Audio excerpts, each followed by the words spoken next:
All right, this one's rolling. All right, I'm gonna get mine going. After I finish my brownie. You got my brownie on there. Sorry I didn't have lunch today, guys. All right. Put mine right here.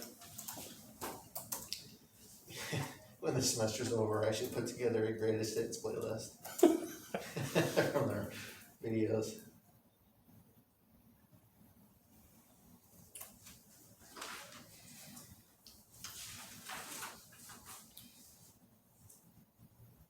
We are recording.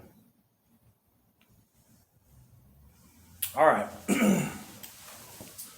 So, let's just take a look and see here.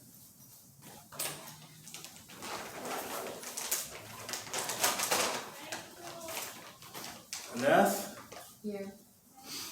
Montserrat, Here. Rocio, Here. Annabelle. Here. Still no Nova. Still on the syllabus. Shinyel's here. Marcus Howard. Quentin, you're here. Logan. No Logan. Okay. All right. So we got a lot of ground to cover today, and did everybody get a chance to watch the lecture from last week that we recorded from Thursday? If not, some of this stuff is not probably going to make a whole lot of sense, but the good thing is you still technically have another week to get those watched moving forward. This one's being recorded as well, but you weren't here for last week's because we were out that Tuesday for the break. So today's is not going to make a whole lot of sense unless you go back and watch the last one. So be sure and check that out. We finished chapter 6, and we are now in chapter 7. Let me say that I've looked at this thing 300 or 400 different times, and I keep tweaking it. I keep changing my mind on where test 2 is going to end and where test 3 is going to begin. That being said, I'm probably going to change it again. And so bear with me. The notes are not going to change. The only thing that's going to change is how long this test is versus how long the next one is. So anything I decide to take off of this test will go automatically on test 3. And anything I take off of test 3, I will put on this. I'm trying to keep them balanced where I don't have one test that gets too long and one that's too short. So if you've got your study guides with you, I'm probably going to tweak it just a little bit again before next week. So the test on test 2 is next Tuesday or next Thursday, respectively. I promise whatever changes I make, I will update the study guides accordingly, and it won't be much. We're talking about just a few of the things down at the end of it. I can't decide if I want to put 8 on here or if I want to keep 8. 8's originally on here right now, or if I want to take 8 off and put it with the 9 and 10 stuff for the next test. That's the only thing I'm trying to debate.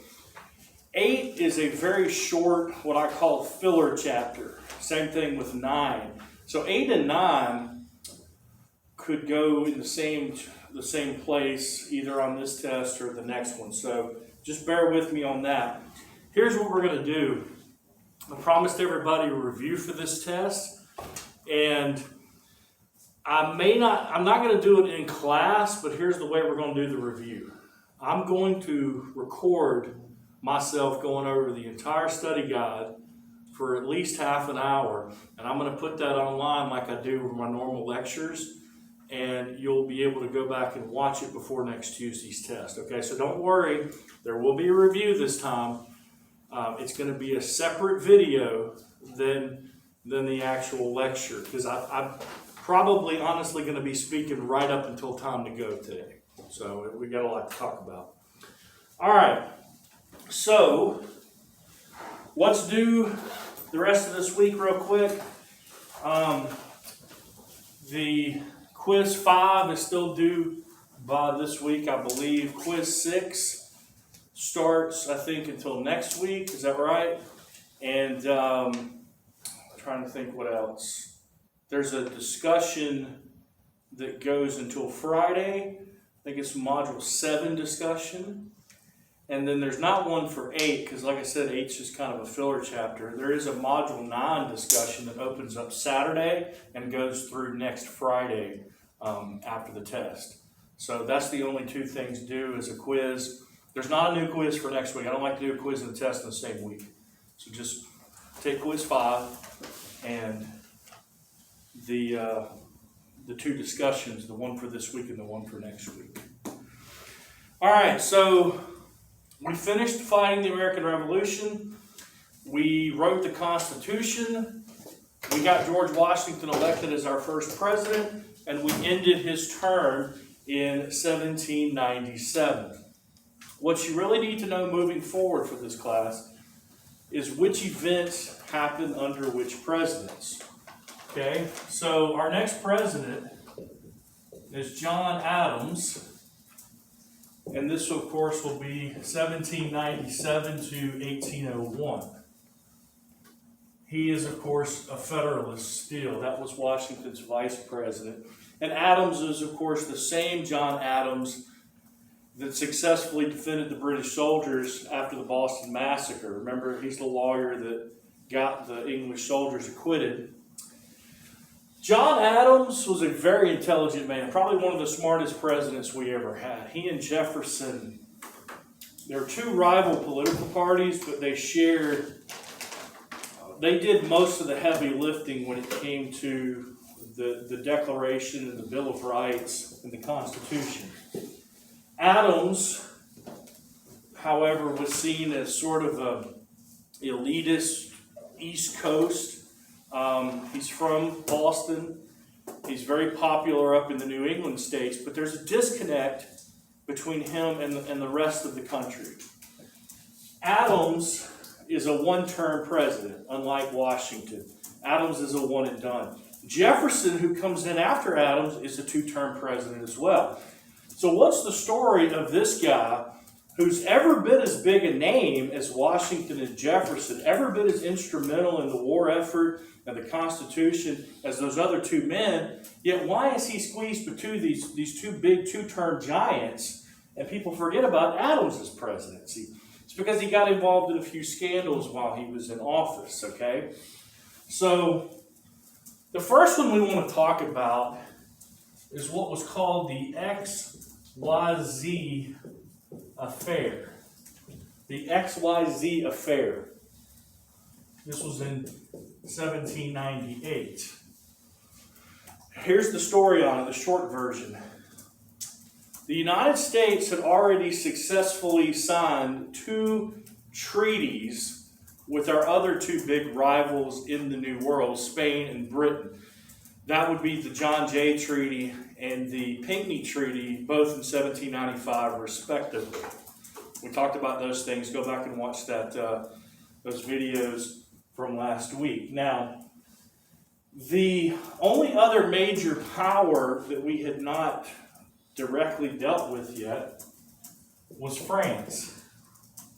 We had strong diplomatic ties with the French, and of course they had helped us win the revolution. And so what Adams is trying to do is to make another deal with France that we could put up there next to Britain and Spain.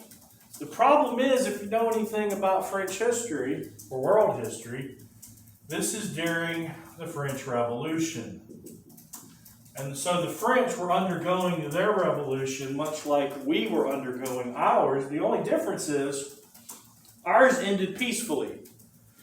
Even after we decided to scrap the Articles of Confederation and go in a whole new direction with the Constitution, the two parties, the Federalists and the Anti-Federalists, didn't start killing each other over a difference of government. The French Revolution by this time is in its 4th final phase. It has undergone 10 years of bloody chaos. All right? They've beheaded their king and queen. All right? Louis XVI, Marie Antoinette. They have gone through the National Assembly, the National Convention, the Directory, where 3 consuls share power, kind of like the way in the old Roman times with the Roman Senate. By 1798, the triumvirate, the 3 consul system is on its last leg. And so nobody's really sure who's running the government in France. That's where Adams will send 3 ambassadors to Paris to negotiate a peace treaty or a deal with the French government. And to protect their identity, they will be referred to as Diplomat X, Diplomat Y, and Diplomat Z. Hence the reason this is called the XYZ affair. The 3 diplomats get to the hotel in Paris. No one comes to meet them. Hours go by. Days go by. Finally, a representative comes in to meet with the 3 ambassadors, claiming to be a diplomat for the French government. And they say, great, we're ready to meet with your government and make this treaty. The diplomat says, before I take you to my superiors, you must first offer me a bribe. And they were taken aback, and, what do you mean a bribe? And he wanted them to give them money to negotiate. And our 3 diplomats were very concerned about this, and they refused the bribe offer, and the diplomats stormed out of their hotel. The meeting broke up before it even started, and these 3 diplomats headed back to America without a deal. When they told President Adams what had happened, he was pretty much taken aback as well. And there wasn't even really certain who this guy's identity was and why this might have happened. But Adams was quite upset with the French over this bribery scandal with these 3 diplomats. The story broke to the newspapers, and American sentiment was very high. We felt like our honor had been insulted. Honor was a lot more important back in those days, especially in politics, than it is today. Honor was everything. I mean, this is the age that men were still dueling each other. Okay, they're still challenging each other to duels, to the death, because you insulted someone's honor, if you said something bad about it. And in this case, we felt like the French had snobbed our 3 ambassadors, and we're not exactly sure that this was an authorized bribe. This wasn't like this guy was offering this or asking this bribe representing the French government. He just seemed like he saw an opportunity to make a quick buck for himself and thought he could get away with some money and make his pockets a little richer in the process. Do we know who these ambassadors were now? Yes, their names, we've got their name. I can't remember all 3 of their names, but at the time they didn't want anybody to know their identities were protected. Let's just say that opinion in America was split about 50-50 down the middle. You had about half the Americans were wanting to go to war with France over the XYZ affair. And we think about something like that happen today, it would be on like page 12. It wouldn't even get the headlines. Oh, it might be on the crawler, but nobody's going to demand war because somebody demands a bribe from one of our ambassadors. This kind of stuff, sadly, has just become, second nature. It's not a big deal anymore, is I guess what I'm trying to say. But in 1797, this was a big deal. The other half of the country did not want to go to war with France. And Adams, we're not to Jefferson yet.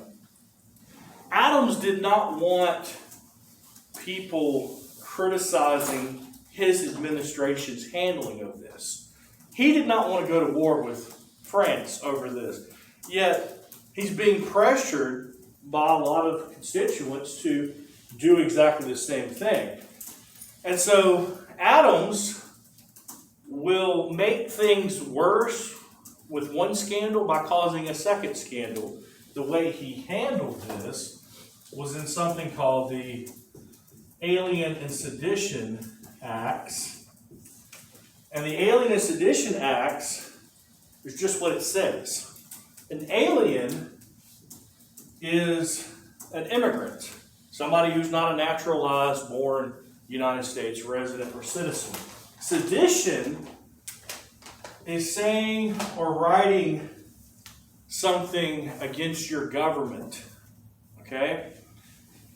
What Adams is attempting to do here is censor the public.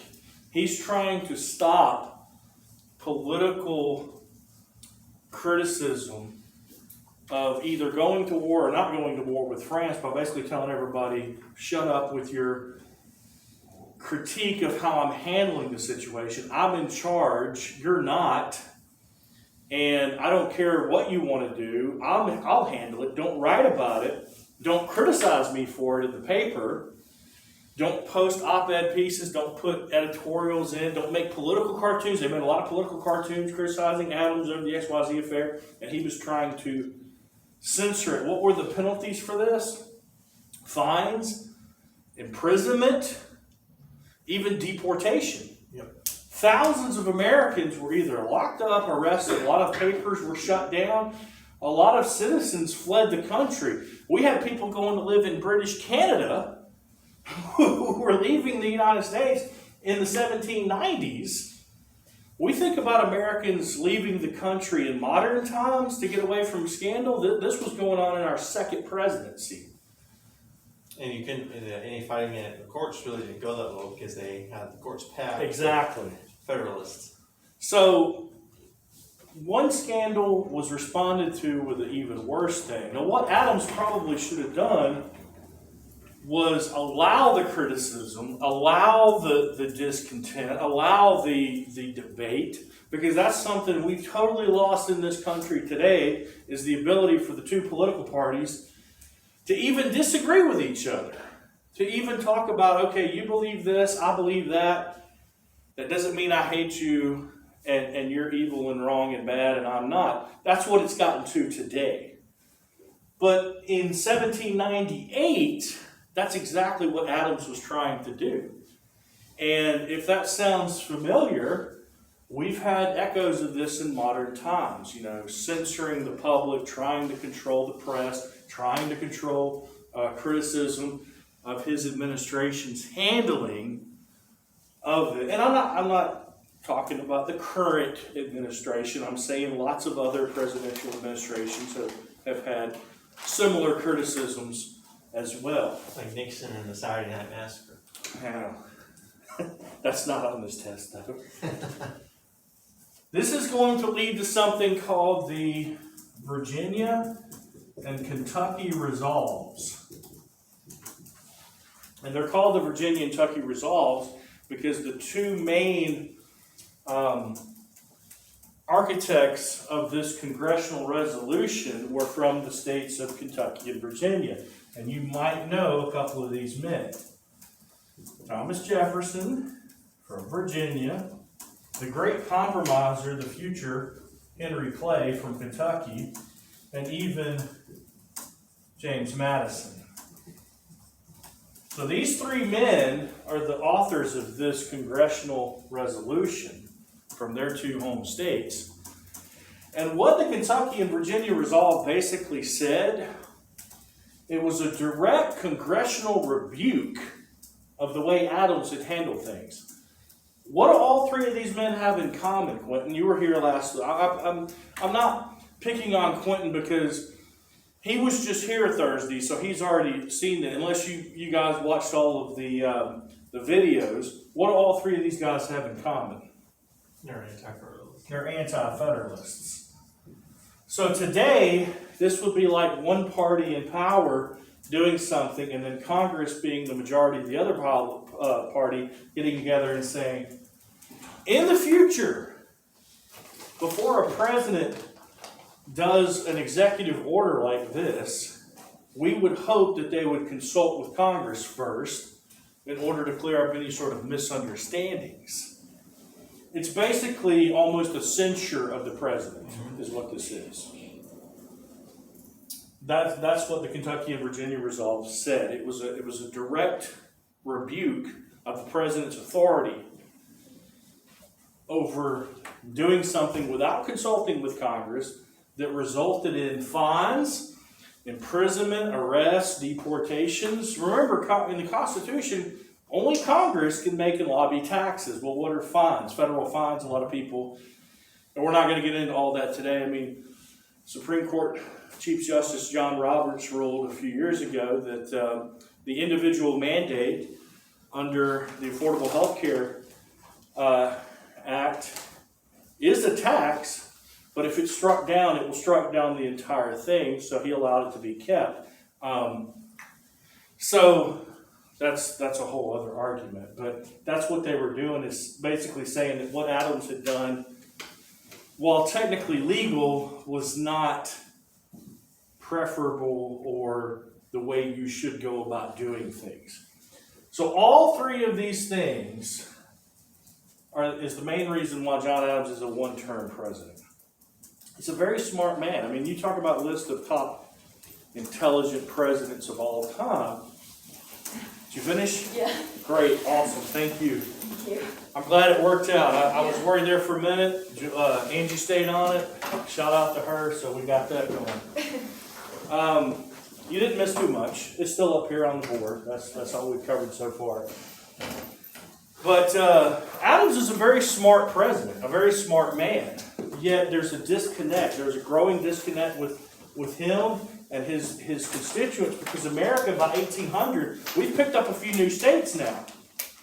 We're growing. We're moving west into the old Northwest Territory. And now we've picked up Ohio. We've picked up Kentucky. We've picked up Tennessee in 1797. So the population of America is not just staying on the East Coast in the New England states, which is his base, the Federalist base. They've now moved out into the farmlands of the interior. And as we've picked up new states, those new states, such as Kentucky, have got congressmen such as Henry Clay that are going to be critical of the old Federalist Party. It's interesting how new states can shift the demographics. Which is why, what's the headline today? The Democrats have talked about, not all of them, but they've talked about, if they win in November, adding Puerto Rico and the Washington, D.C. as the 51st and 52nd states, which will mean those two get 2 senators from each of those, bringing our senators to 104 over 100. Now, you can do that with Puerto Rico. Washington, D.C., I don't get that, because in the Constitution it specifically says D.C. shall remain separate from any state so that it won't have influence. I don't know how they're going to get around that. Puerto Rico makes more sense to me. Supreme Court, I guess. They'd still have to ask for a vote. Yeah. But anyway, that's why statehood is such a big thing in American history, because it shifts the balance of power in Washington. I talked about all that stuff on Thursday when we talked about the House of Representatives based on population and the Senate, every state getting 2. Just know that by 1800, the power base has shifted in this country west with the addition of these new states. And because of these scandals, because of his unpopularity, not because of his unintelligence, he loses the election in 1800 to Thomas Jefferson. It was a pretty tight one, though, wasn't it? That was the one that went to the House. Yes, this was a tight race. Just a few. I'm trying to think how many congressmen it went into the House. It was just a few. It wasn't hundreds. It was just a few. Jefferson wins from 1801 to 1809. He will be our 3rd president.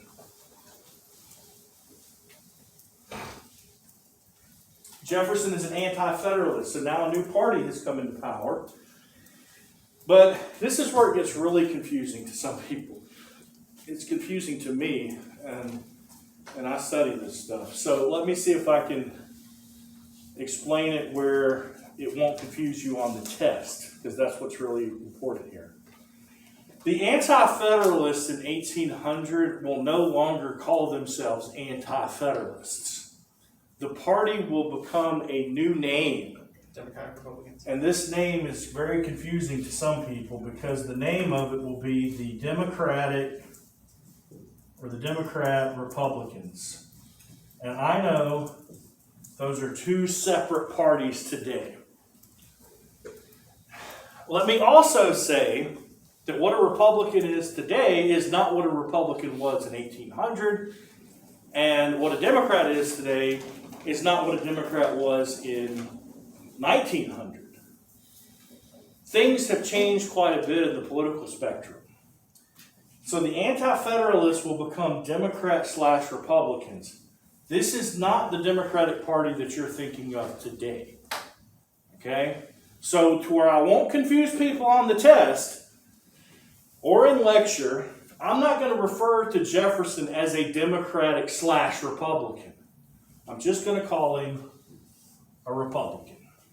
Just understand that this is not the same kind of Republican as Donald Trump. This is not the same kind of Republican as Abraham Lincoln. Or Goldwater. Didn't go there. So, just so I won't confuse people, Jefferson's a Republican. So now the two parties in America after 1800 are now still the Federalists. We still got the Federalists around. And now we've got this new Republican Party to talk about. So those are the two major parties in 1800. All right, so what kind of president is Jefferson?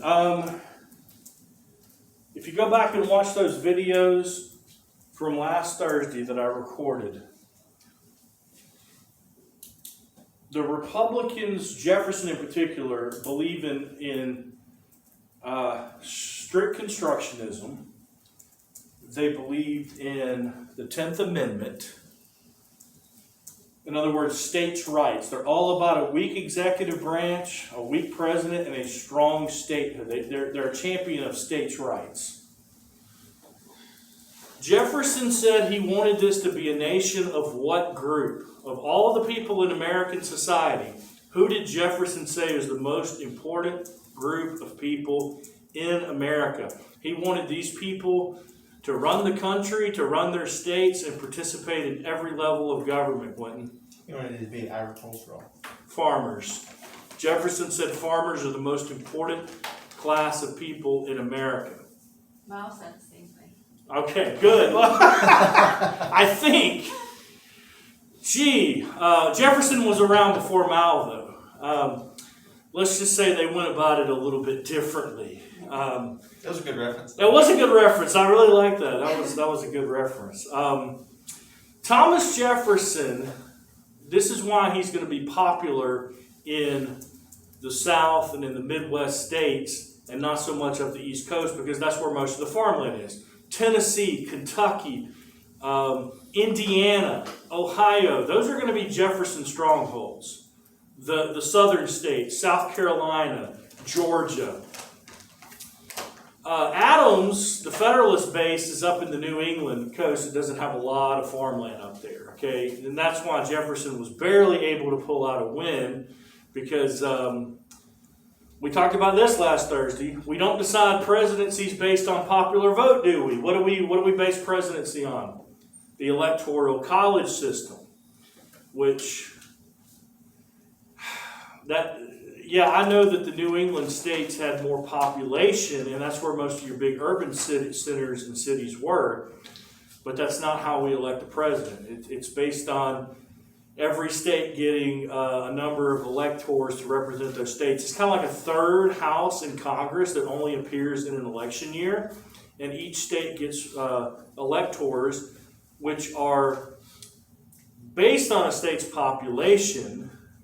It's 270 out of 540, I think. 540. So whoever wins in 3 weeks has to get 270 electors from all 50 states and the territories.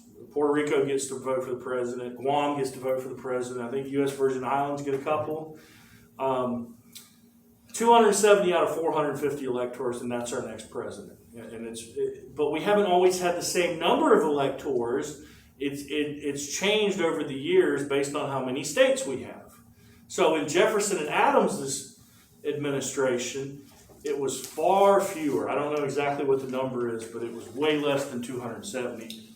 It gets thrown into the House. The Constitution says if you have a split or a tie in the Electoral College, it has to go into the House of Representatives, and they have to decide who the president is. And what did Jefferson get it by? Just a few. Yeah, Was not many. this is for the vice president, Aaron Burr got 73, Yeah. Lincoln got 65, so it's probably around. That sounds. I was thinking 70. It was around 70 electors. Nothing like today where it's 270. But in any event, Jefferson gets the presidency over Adams, and Jefferson wants this to be a nation of agricultural farmers. He's a champion of states' rights, the 10th Amendment, and all of those things. Any questions about this? I'm going to erase all the Adams stuff. Everybody got? John Adams did the midnight appointments before. Yes. That was my next. Okay. Good. Yeah. Thank you for reminding me of that. So that's definitely on the test. Marbury versus Madison.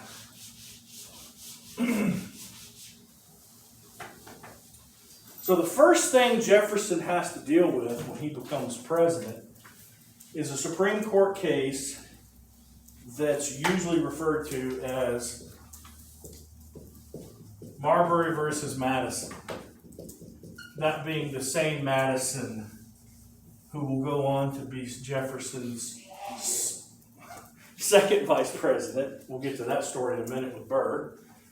And Marbury, who is one of the federal judges. So when you do a case, if it's a big case like a class action, if there's multiple people involved, they will just pick the name of one of the plaintiffs or what put that in, and then the name of one of the defendants, and that'll become the name of the case. So in this case, basically a federal judges versus the Jefferson administration is what they could have called it too. They just picked one of the judges at random. There were hundreds of them. Marbury versus Madison. This case was actually brought up in 1801, but it took a couple of years to litigate. And in 1803, the verdict was handed down. And here's what happened. Right before Adams left office, literally up until the night of the inauguration of Jefferson, Adams stayed up to midnight signing in a bunch of federal judges into positions all over the country. Hundreds of them. And that's part of what you keep hearing about on TV now, packing the courts. That sound familiar? You've been hearing about packing the courts? Well, at the time, the Supreme Court only had 5 members. Now they have 9. Packing the courts means adding to that and maybe going to 11 or even 13. But it also means putting in a lot of appointed judges of one political party or the other into positions all over the country. And that's exactly what Adams attempted to do here. Adams, being a Federalist, he knew his party had lost. He knew he was on the way out. He knew that Jefferson was fixing to pick a bunch of Republicans.